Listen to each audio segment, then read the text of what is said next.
I'm with you. And I'm this is cooking, Pastor so David. He's I'm my running around cooking a little bit, so y'all forgive me. I don't have my camera on. okay. This is Pastor David. He's our friend that drives up from Georgia to come and be with us in October. Very good, dear friend, pastor, brother, mentor, all of the above. But I all right, got your invite, April. I'm gonna do everything I can to be there. I know. All right, it's 7 o'clock. We are getting ready to start. I think we're getting ready to go live on Facebook and YouTube. So welcome to our weekly Love Circle Talk. I am April Chambers. I am usually your host, but tonight we have the wonderful Mrs. Jennifer Reynolds tonight. And I am, as I was saying, I am April Chambers, the founder and CEO of Angels Haven.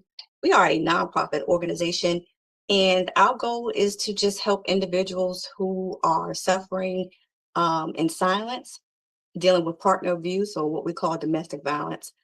We know domestic violence does not discriminate. It holds no color, no gender, no whatever your sexuality is, no matter how big or small or little or great you are. We know it doesn't discriminate, and we know that domestic violence is an epidemic that was going on long before the pandemic.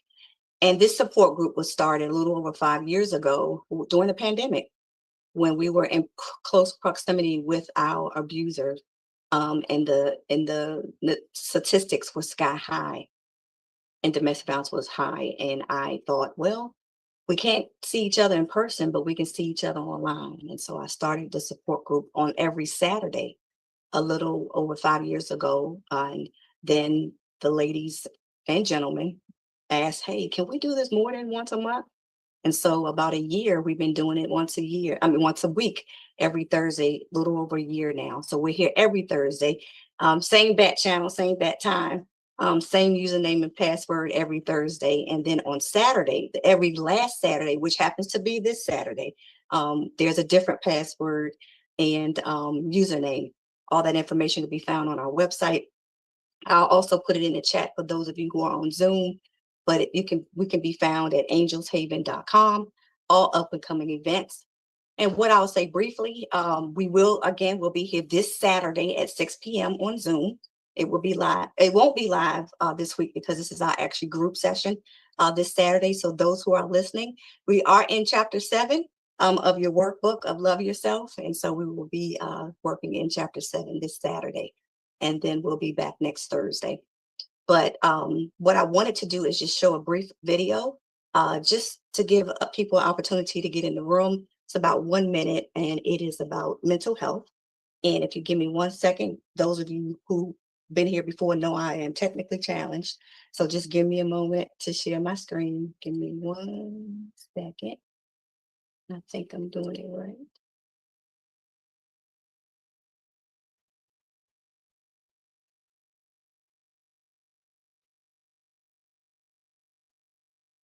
So let's just hope we get things. Something we all have. It includes our thoughts and feelings about. Mental health is something we all have. Can you hear it? It includes our thoughts and feelings about ourselves and others, how we relate to other people, how we function day to day, and how we cope with the ups and downs of life. Having good mental health is not about having no mental health problems. It's about feeling good enough about ourselves, being able to do the things that matter to us, and having the resilience to deal with the difficult situations we all experience in life. When talking about our mental health, it can be useful for us to think of it like a scale. Our mental health scale will move towards good or poor mental health, depending on what's going on in our lives and the supports we have around us. There are things that can challenge our mental health and shift the balance of our mental health scale. These challenges can come and go over time. They may be brief or may last for many years. They can leave us feeling stressed, sad, worried, lonely, overwhelmed.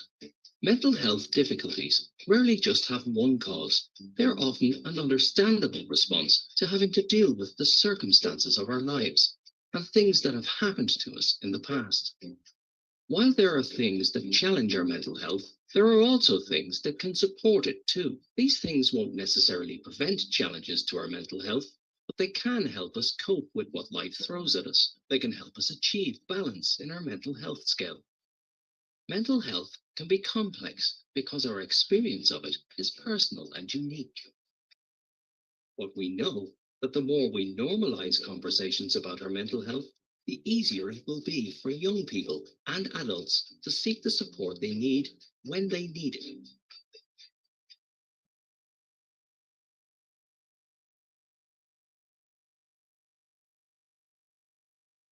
St. Jude Partner in Hope is a monthly donation and it's part of my regular monthly budget. One of the main reasons that I support St. Jude as strongly as I do is because they're Okay.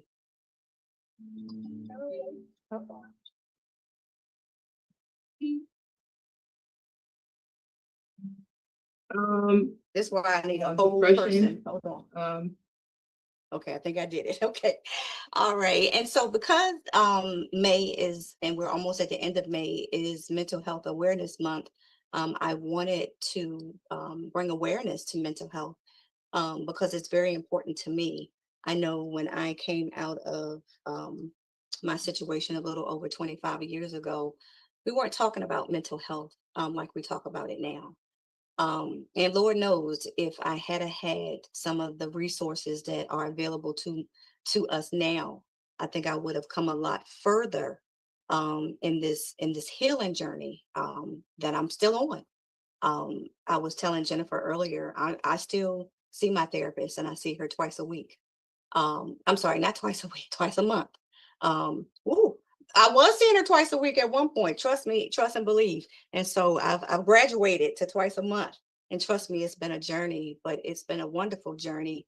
It's been a painful journey. So I will be transparent and honest, but it's been a helpful journey. And it has definitely helped me heal from the inside out. And I was telling Jennifer, I will probably be in therapy until the day God calls me home because it helps me. It helps me stay grounded. It helps me stay focused. It helps me to be able to do what I do and not just here, but just in life general. Jennifer and I were talking about life be lifing. I went to a funeral this morning and I helped bury an 18-year-old, my best friend's son. So it's very hard for me today. And so I said, I needed this space, not just for you guys, but I needed this space tonight and to really understand and take care of my mental, to take care of my mind, my body, and my soul. And that's what mental health awareness means to me. And so I am going to introduce a little bit our guest tonight. I know her as a friend. I know her as a wife first, and then a mom. But I'm going to read a little bit of her bio. And she is, I think, one of the founders and owners of Copious Life. Her and her wonderful husband, who's also a therapist, and they are connected to Angels Haven. Matter of fact, if you need therapy, go on our website and click on our services, and you will be able to click right on to Copious Life and make an appointment. So if you need it and you're in the DMV area, feel free to. This is a wonderful group, as you will see tonight. When Jennifer speaks. But what it says is that with over 8 years of experience as a therapist, I have had the privilege of helping teens and adults navigate life challenges, heal from past wounds, and create meaningful change. My work is rooted in compassion, collaboration, and belief that everyone has a capacity for growth and transformation. And so I'm going to let Jennifer come to you in her own way. We will have room at the end for questions. Remember, this is not therapy tonight, but you can make an appointment with her or your own therapist, and we want you to do that. But we're going to have her come in her own way. Again, if there's questions, feel free to put them in the chat. She will leave her information for those who are on YouTube listening and Facebook Live. For those who have never thought about therapy or thought about life coaching, I'm also a certified life coach. So we got you in all areas tonight. There's no reason for you to walk away tonight the same way you came in. So if you want healing, if you want to start healing, and yes, it sometimes can be hard, but it is necessary and it is absolutely worth it. So without further ado, I am going to welcome the lovely Miss Jennifer Rounds. Thank you so much, April. I just want to take a minute just to thank you for all the work you have done just this labor of love, right, that you have done, all who you've helped, and just creating this space and, inviting me to this platform as well. So thank you for that. I truly appreciate it. I just want to start just by talking about kind of an overview of mental health. But before I even get into that, you don't have to, put this in the chat if you don't want to, but I do want to take a few seconds to ask you a question. And I want you to think about it. How many times in just this past week, it is only Thursday. So in this past week, has someone asked you, how are you doing? And without even thinking about it, your automatic reflex was, I'm fine. Or just busy, tired, anything like that. Just think about that. Is it every day? Are you at work passing people, back and forth and, oh, I'm fine, doing good. But what is that This meeting really? is being recorded. So I want you to take a sec just to think about that.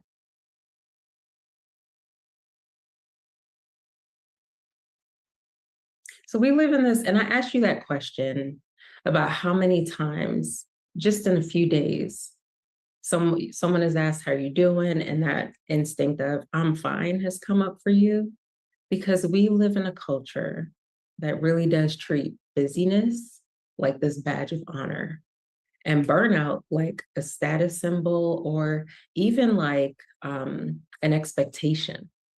Think of taking time off, right? And the conflict you often feel trying to do that, or the pushback you might get when trying to request that. We have this massive reflex to mask our struggles and put on this brave face, even behind a screen, like today.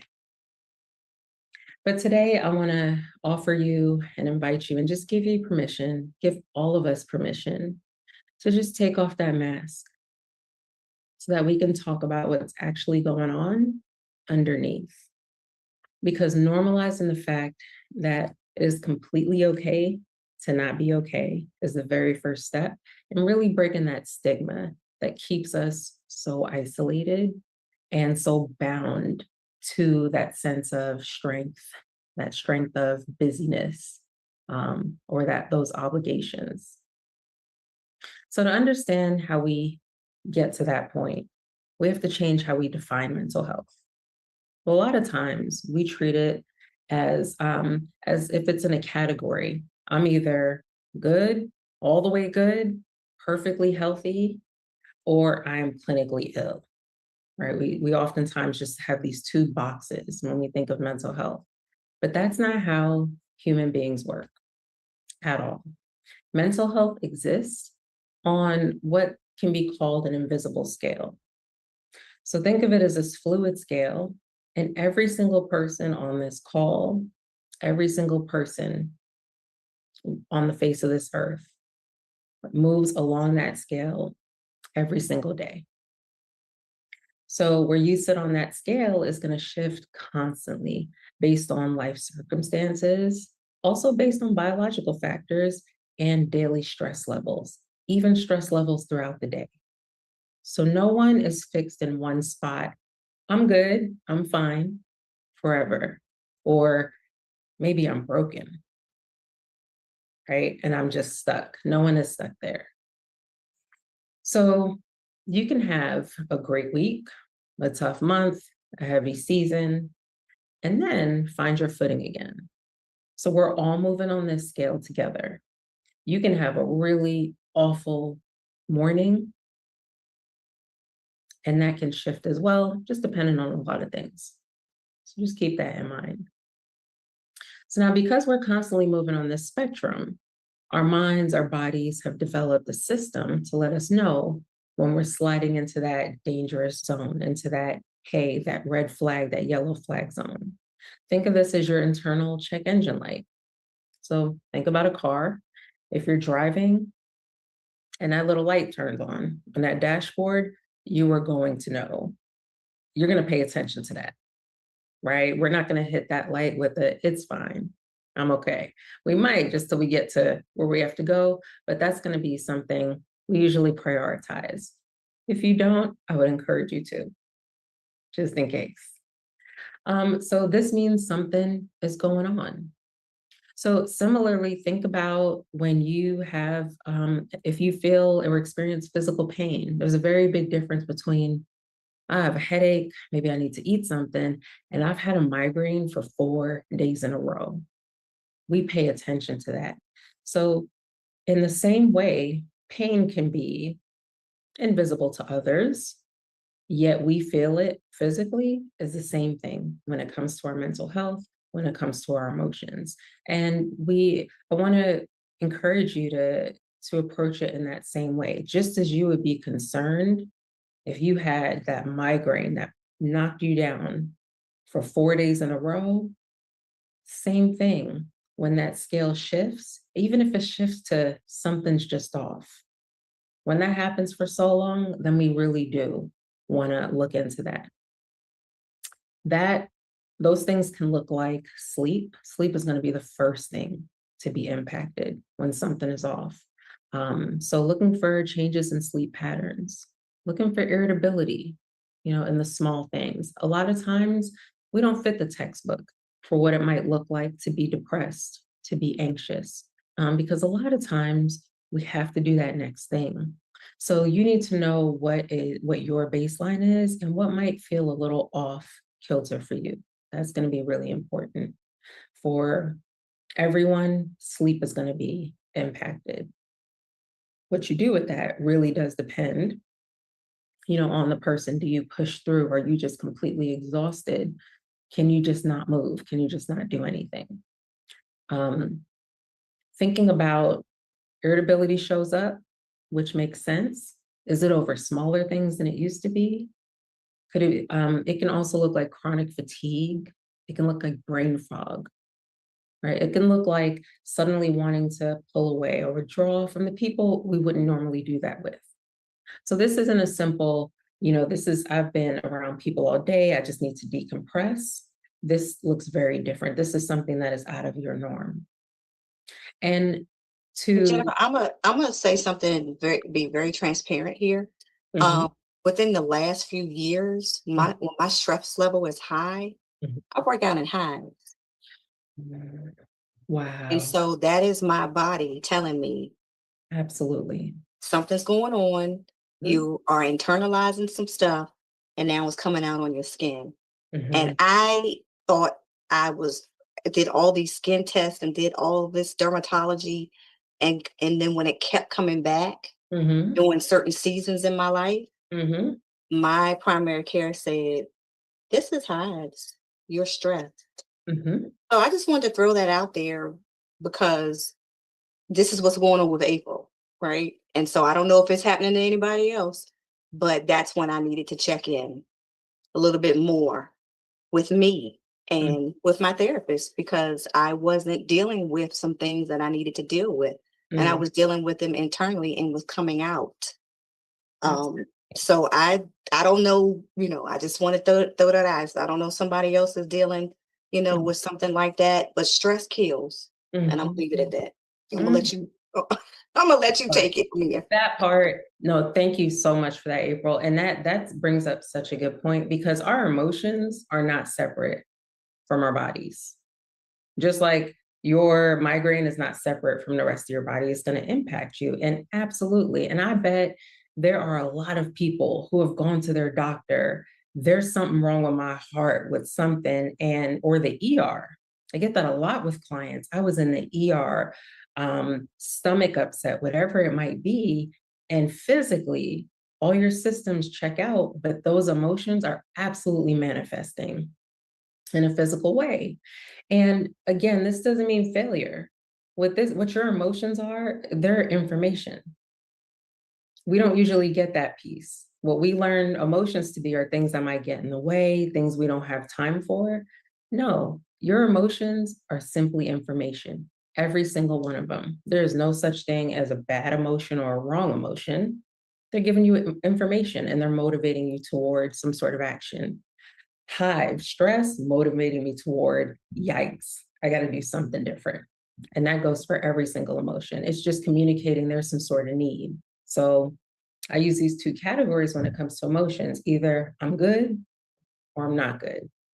Everything you feel is either communicating my needs are met or my needs are not met.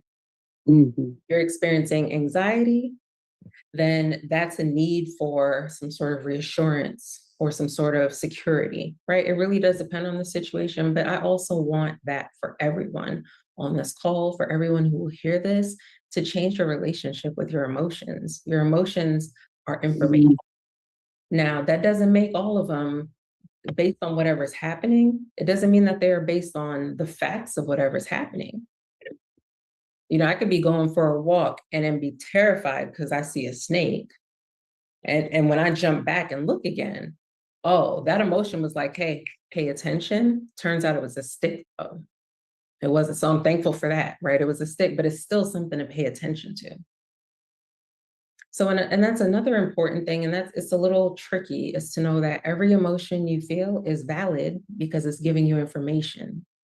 You see it telling you, hey, we got to check in a little bit more on this. We got to slow down, or we're feeling good. Let's keep it moving. You know, so changing that relationship with emotions. And this is not something we're often taught. We're not taught what to do with these things. If anything, we're taught put those away because there's stuff to be done. But life exists with emotions. I can experience my emotions and still get done what I need to get done. So those emotions that kind of flare up, those ones that are communicating there's a need, treat those as warning signs. Be curious about those. I often use the analogy of treating emotions like fear, anxiety, sadness, guilt, shame, anything like that. Treat it like you would like a 4-year-old who comes to you terrified, right? Genuinely terrified. Most of us would not be like, no time for that right now. Go get your ABCs out, right? Usually, I know for me, I'm crouching down. Whoa, everything was just fine. What happened, right? I'm making eye contact with that 4-year-old. Are you okay? And oftentimes that's our inner child who we have to soothe, and we have to allow to express the things that maybe they didn't know how to express before. But now we have the words. So that's how that healing begins to start. So whenever you have an emotion and you're like, it doesn't feel good. I don't really like this. That's okay. They don't always feel good. They sure don't, but they're important, right? To give that time and that space when you're able to. Now, if you are in the middle of a meeting or something, you're not able to, then the task is give me a few minutes. Or you know what? I'm going to revisit this later. What was that? Somebody said this or heard this and rage. I just felt rage. What was that? And then that circles right back to the benefits of therapy, right? To be able to process what was that, figure that part out. Because pushing it away, that's not the answer to it. I actually had a client, after having this conversation, she said, oh, so it's like holding this beach ball under the water. And I'm fighting and I'm holding it and I'm keeping it down, but then my arms get tired. Exactly. Right. So we have a choice. We can continue this relationship we have with emotions, keep them over there, push them away, and seeing how it's impacting you, or we can do something different. You know, so the hard work in therapy is you making those hard choices. You know, whenever anyone's ready for therapy, that's my challenge to every single one of my clients. Yes, we talk about it. And then what hard choice are you going to make when you do feel that guilt? You're going to beat yourself up because that's familiar and that's cozy, or you're actually going to challenge it and move toward some sort of change, some sort of growth, some sort of healing as well. So really want to plug that as far as emotions, because I think that is so important. And I also just want to normalize that if you struggle managing your emotions, it's not you being broken. Likely it's just you not having the skills to manage. That's all it is. And we just need to get those. No different than, I mean, I could cut my grass with some scissors. Not going to. I'm gonna figure out another way. So, in that same way, we just need the skills and we just need the tools. So when you feel something that maybe it's a lot of anxiety and you're not sure why, maybe you're irritated at that smaller thing that usually wouldn't bother you. Start by asking, what makes that make sense? Well, I'm exhausted. I've only been sleeping 2-3 hours and it's been interrupted sleep. And work is insane. Like I have all this stuff to do, right? I am overwhelmed. That's what makes it make sense. And then what though? Because for my clients, what we're not going to do is we're not going to sit up here and just stay in that space. We're going to make choices to address those things, right? So that you could show up in life in the way you want to show up, so that you can have the relationships you want to, and they're not impacted by the irritability that might show up or by the brain fog. So you can be there, you can be present, right? In the moments you want to. So that becomes really important. Another thing that I see a lot is that burden to be a fixer. I'm not going to ask anybody to raise their hands, right? I'll just raise mine. Who has a tendency to be that fixer, right? So the problem is that I believe, I believe that many of us who have logged into this meeting today, we're fixers. Right? We're the anchor for our families. We're the reliable ones at work. We're the people that everyone's leaning on. Their worlds are crashing down. That's all right, I got you. And there's a genuine heart of care in that. We just need to guard that heart with carefulness so that we don't end up getting washed away and being put into this role where it is easier to help others than look inward and figure out where I'm struggling. So we don't want to internalize that or continue to internalize the belief that true strength means just enduring this load, silence, checking in on everyone else. I also want to normalize, we don't know. And when I say we don't know, that's when you have that thought, I don't want to bother them. They're going through so much already. I want to talk to somebody, they don't have time. Let them make that decision. In the same way, you would likely make time for those you care about. People who care about you will make that time as well. You let them decide. You sit with the discomfort of, I might be imposing. Good, impose, and let them let you know if they have to call you back in 10 minutes or if they will make that time. Right, so just to be real about it, like true strength is not carrying this weight, right, that's breaking you down, that is breaking your back, that is thankless. That strength is the courage to look for the support you need and to say, this is too much. That's the true strength. The true strength is, I'm really used to just go, go, go, and I'm going to do something different. And it's going to feel really uncomfortable. Right? That's where that strength comes in. Jennifer, learning that no is not a bad word. That part. And guess what? And you know what else no is? A complete sentence. I love it. It's not a bad word. Yeah. And guess what? Because every emotion we feel is valid and is giving us information, when you say no, full stop, and you feel like everything twisting inside because you want to justify or you want to like, well, maybe I'll accommodate and make it work. Sit with that. That's okay. That feeling won't last forever. That's another thing about the things that we feel. They are like waves. Emotions are like waves in the ocean. They come and they go, even the biggest ones, right? They rise, but then they do fall again. And I think when you feel like you are maybe stuck in an intense emotion, maybe you feel extremely depressed, extremely anxious, I would encourage you to sit and ride the waves, because it's not until you feel like, it's at a 10, all right, now it's down to a 4, that you'll actually realize, okay, it's not always at a 10. I did have that little break where it was at a 4. so you don't just feel like you are in this constant state. We do get breaks. It's just, we just have to start paying attention to those as well. So yeah, I really appreciate that, April. No is not the bad word. So when I'm talking about how our bodies respond, that's our nervous systems.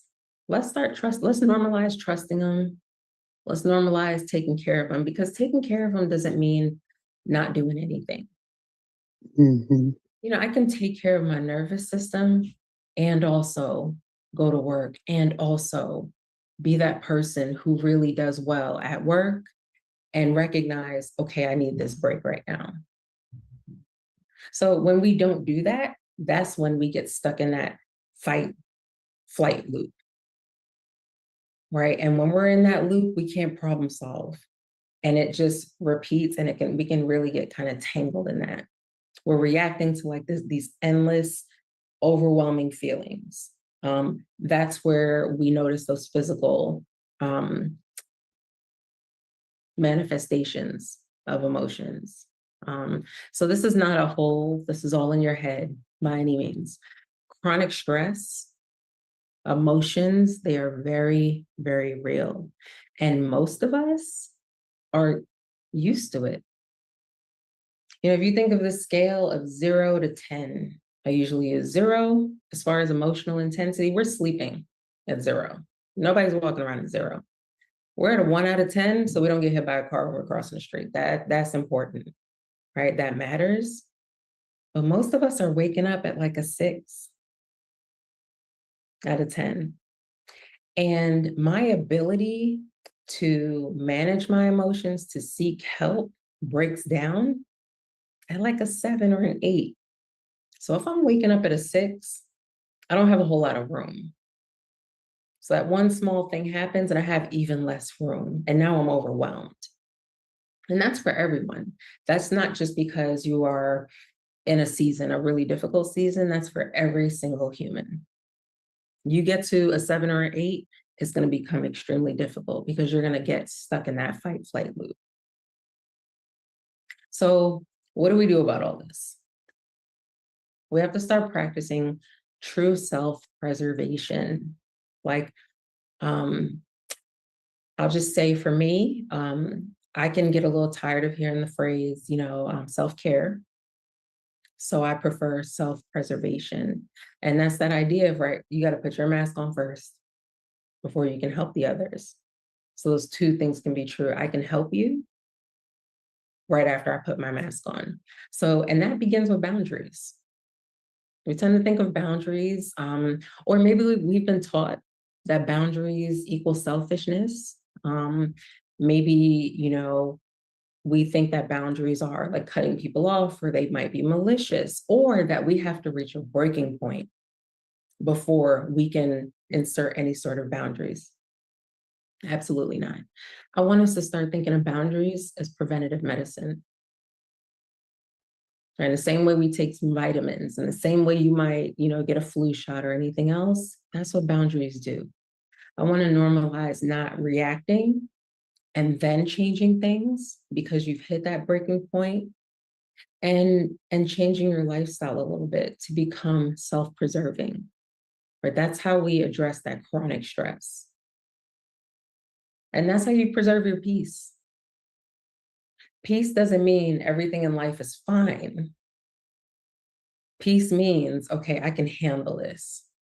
Peace means I'm not at an 8 out of 10, right? So I can handle all the stressors life is throwing at me. Peace means I'm at a 5 or a 6, and now I can handle it, because when I woke up, I really was at a 1 or at a 2, and it truly did take some time to get there.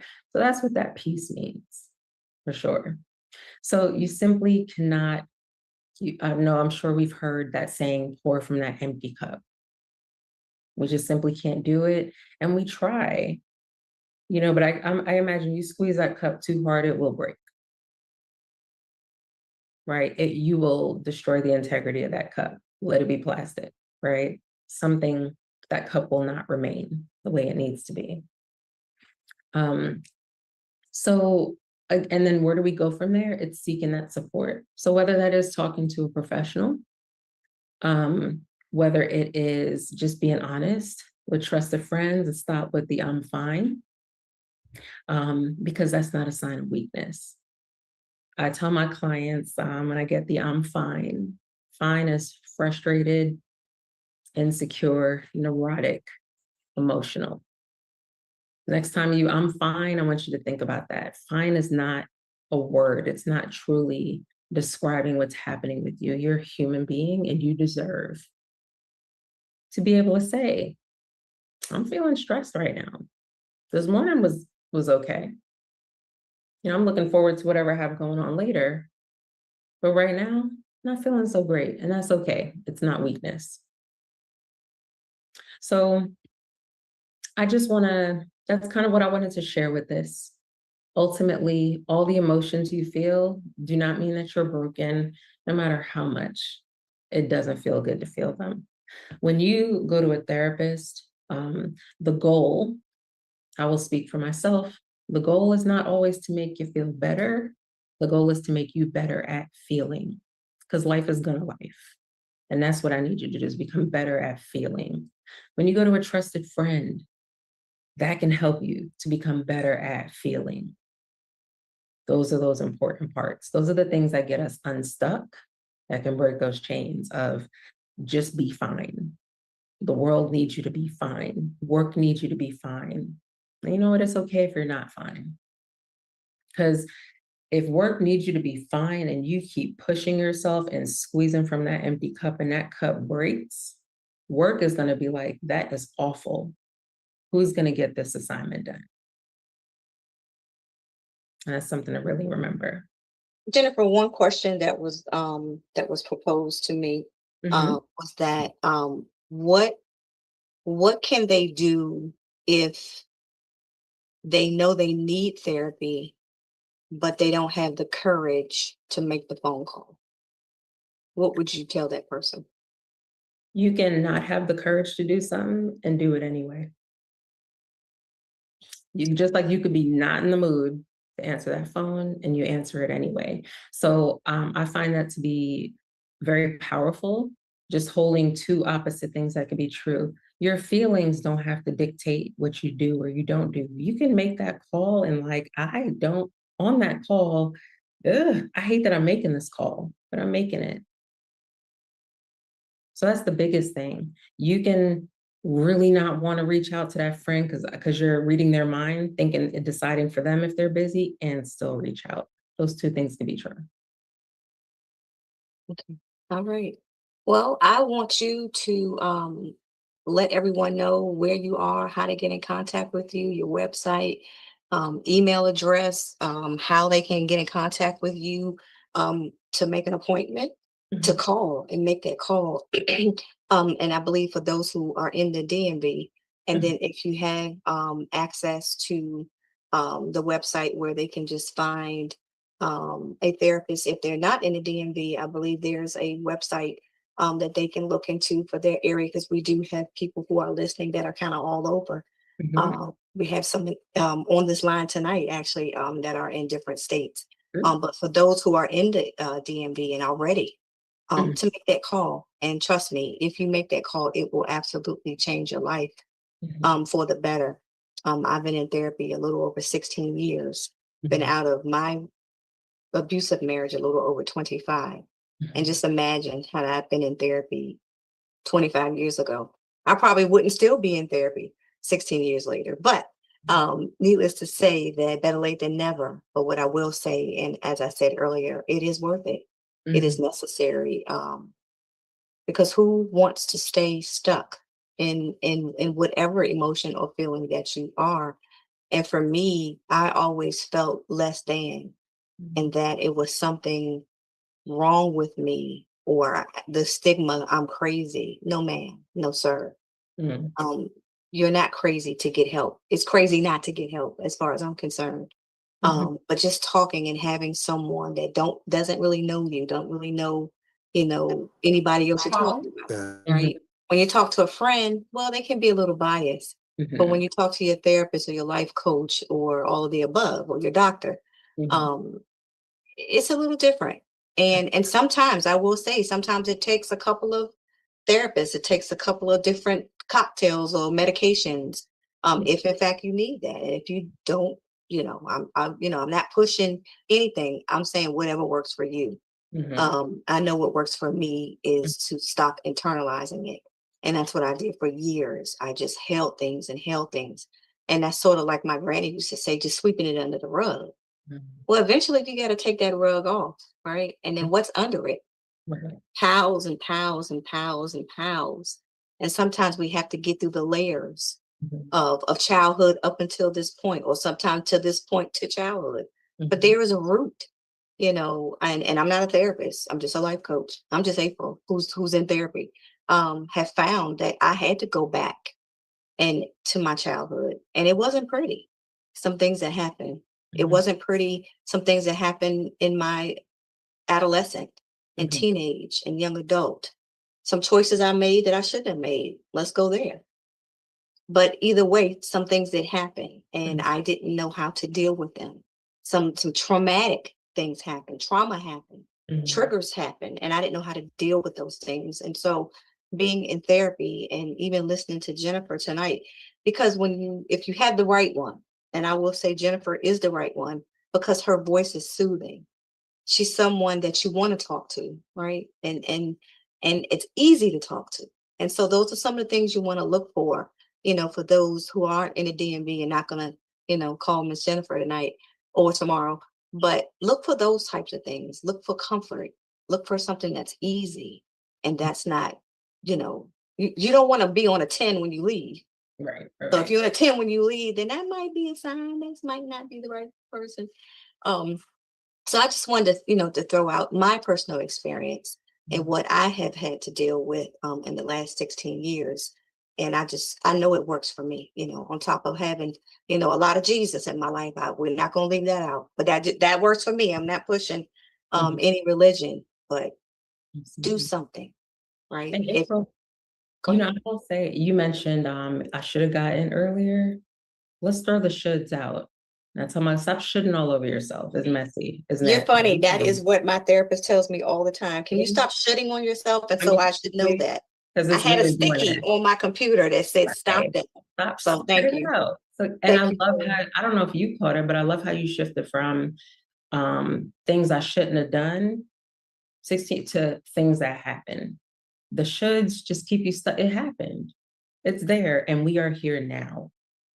So how do we deal with that now? So apologies for cutting you off, but just wanted to throw that in there. No, thank you so much. And I just want to thank you for tonight, for taking time out of your busy schedule on top of being mom and wife and a full-time, therapist. You took time out and we appreciate you coming tonight. We do hope you'll do a part 2 before 2026 ends. This was wonderful tonight. But please give us your information. Let us know how to find you, website, email, phone number, all of the above. Absolutely. Before I do all that, I do want to say, start where you are. A lot of times I hear, I don't want to go to a therapist or a new therapist because then I got to unpack everything and stuff. You don't always have to start from step 1. Me personally, let's start from right now, because whatever you have been through in life is going to show up right now. So if that is something that keeps you maybe from reaching out, because it can be overwhelming, right? We're on this call because we've been through some things, And so if that's the case, tell that therapist that. When you do, you're like, I don't want to make this call, but here you are on the phone making it anyway, because Jennifer was like, and you can still do it, right? And you make that call, tell them that. I don't want to have to dredge all this up. And then we start there. Well, let me give you some tools, because you're right. Dredging that up is not going to be fun. And no, you should not leave therapy on a 10 for sure. Therapy is a relationship, like any other relationship. You're meeting somebody. If there are not any complete non-negotiables, right? I would encourage you to let the therapist know, if a therapist starts a session with a bunch of questions and you're like, oh my gosh, every time you can mention that, you know what? I know we just met last time or two, you start with a bunch of questions. Can we start somewhere else? I can speak for me. I would want to know. Some would be like, absolutely. Now, I've also had clients say like, can we not talk about emotions? We can absolutely talk about why you don't want to talk about emotions. And then we'll Love come it. right back to it, because what we're not going to do is avoid either, but you can have those conversations. And I think that gives you information. If a therapist is like, no, I'm doing it this way, that gives you information as well. I would say the therapist I know, they do want to know. I am in therapy as well. Okay, so therapists, we are not all knowing. I'm in therapy once a week. Okay, it's life is lifing. So every Friday, I'm like, let's go. Where are we? Sign on. Let's go. So I think that is important as well. We are not these all-knowing people. We just want to help you, right? And challenge you. I'm here for the challenge, right? And create and walk alongside you. Like, yeah, we're going to talk about hard things. We could pace that for sure. And another thing is to be willing to be honest.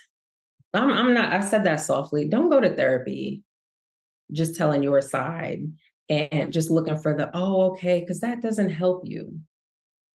If every relationship in your life is ending the same way or it's the same conflict, just say that, put that out there. You don't have to know why or what it is, but put that out there as well. I'm arguing with my mom, my sister, my brother, my father, all those people. That's important information.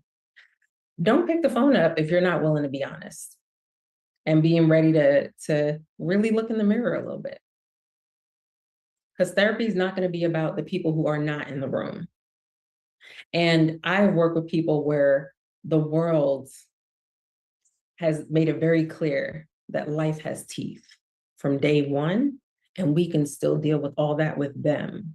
I can't deal with fill in the blank from 30 years ago. I can deal with how that's showing up now and stopping you from reaching out and being vulnerable with people, or maybe reaching out to the wrong people, being vulnerable with those who maybe don't have your best interests in mind. So just wanted to put all that out there. So our website is copiouslife.com.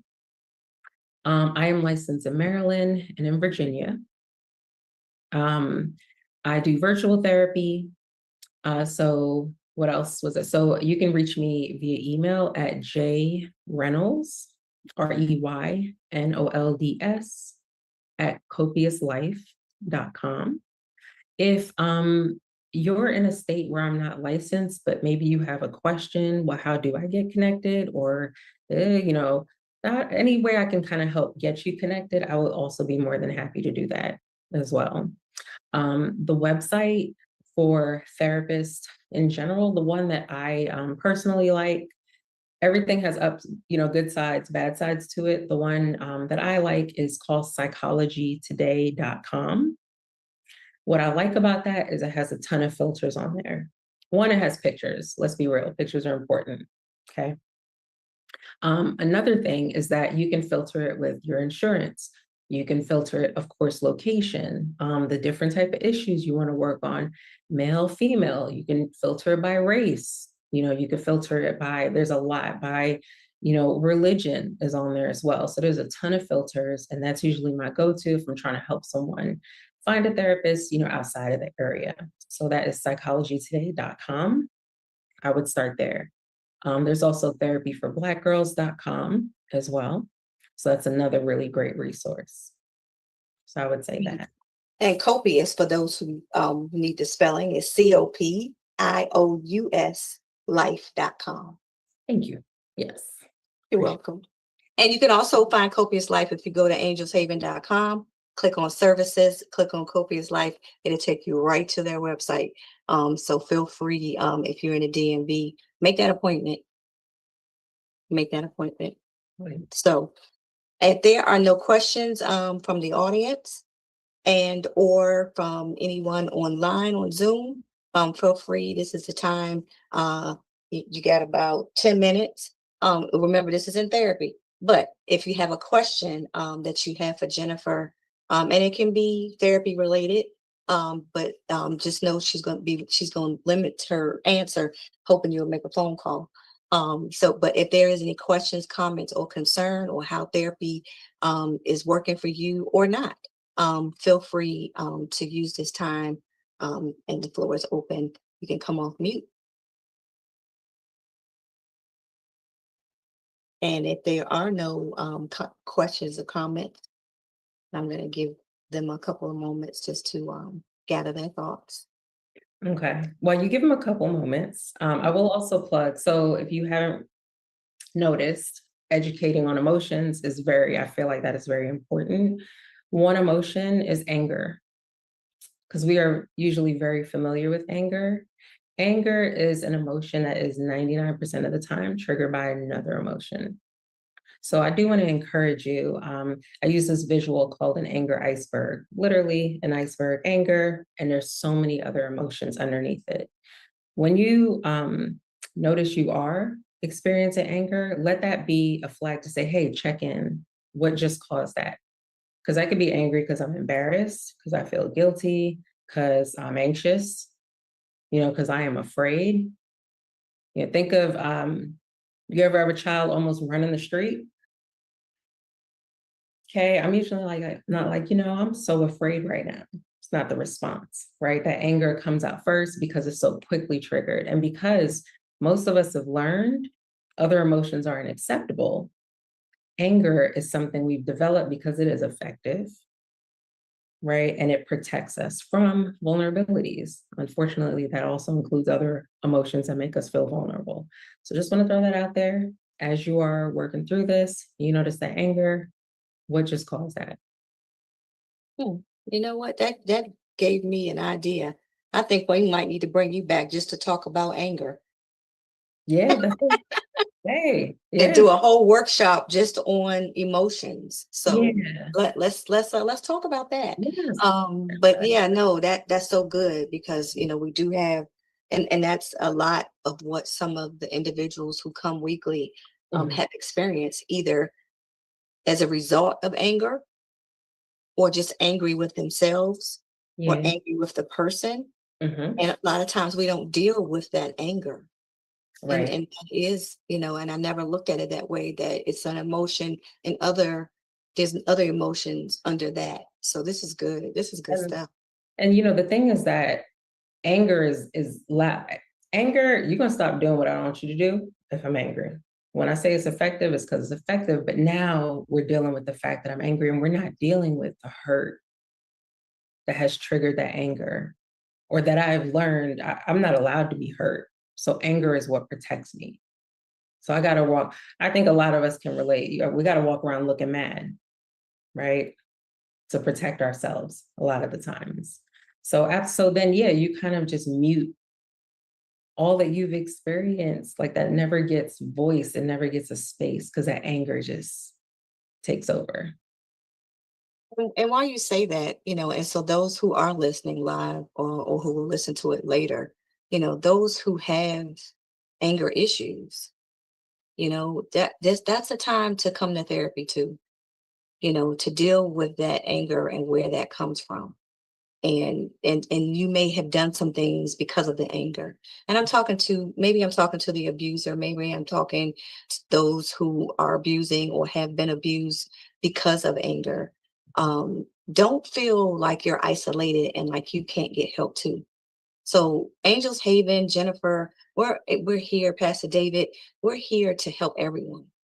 We all have made mistakes. We have all done things we're not happy with, but we don't have to stay in it, right? Just because you did something that wasn't nice or wasn't right, doesn't mean you can't be forgiven, doesn't mean you can't change, doesn't mean you can't get help, doesn't mean you don't deserve help. So we're not just here for the survivor or the victim. We're here for the abuser too, right? You matter. What you did might not help. It wasn't helpful and it may have hurt, but there's a reason why you hurt. So I Mhm. don't know why God is bringing us here tonight, but obviously there's somebody listening or going to listen that you need to be forgiven too. You Mhm. need to get your healing. You need to Mhm. get your forgiveness, and you need to help so you can stop being angry and Yeah. hurting other people And you and need hurting to, yourself. For those who are angry with yourself and even hurting yourself or who want to hurt yourself or someone else. Mhm. This is the very reason why we're here tonight, not just because May is mental health awareness. For me, mental health awareness is 365 days a year, Mhm. right? because we are all dealing with something internally. It could be a happy feeling, it could be grief, which is what I'm dealing with today. And then tomorrow will be a happy feeling. But all these emotions up and down a roller coaster, this is why we need help. We need to talk. We need to talk it out and not sweep it under the rug, as Granny would say. So even if you're out here and you're the opposite end, of what we're talking about, you are eligible and you are worthy for therapy and for help and for healing. Everyone who's listening is. I don't care where you come from. I don't care what you've done. You can heal. I love I'm that. gonna leave it there tonight. I'm gonna leave it there. All right, we are at 7:55. This is wonderful. I thank you so much again, Jennifer. Those who are listening in live, those who will listen later, just know that you are not alone, and that this is a safe space every Thursday at 7 o'clock and every last Saturday of each month. On Saturday, we will not be live. And when we are live, you can always take your cameras off. You don't have to talk. You don't have to chat. We just want you to be in a space that you know is safe. We want you to be in a space that know that you are heard, you are seen, so that you can know that you're not alone. And this is why I'm here every Thursday at 7 o'clock, whether no one shows up or not, because I wish I had this 25 years ago.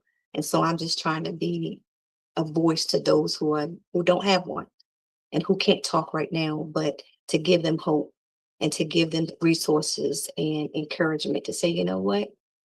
If she can get out, if she can be healing, I'm healing, right? If she can continue her healing, I can too. And so for those who haven't started the journey, please get on it. Get on it with me. I'll travel this road with you. It's wonderful. Learning how to deal with your emotions is peaceful. Learning how to just breathe and relax and just close your eyes and go to a whole nother place, even in a room full of people. And you can learn that in therapy. And so I'm not going to give it all away because I want y'all to make the phone call. But I just want to thank Jennifer again tonight. I'm thanking her in advance for coming back. I want her to check her schedule and let me know whenever she's ready. But tell your wonderful husband and your children I said hello. Hope to see you guys soon. Hope to see you in August at the health fair. And we'll talk more about that next week. But feel free to look at our website at angelshaven.com of all our up and coming events. And for those who are listening tonight, thank you. Thank you for taking the time out to listen. Thank you for taking the time out to listen and do, right? Just like the Nike commercial, let's do it. Let's just do it. Let's not talk about it. Let's just do it. So Jennifer, thank you again. I appreciate you so much. I appreciate you and your husband for supporting us this last 5 years and the next 50. I'm gonna put it out there.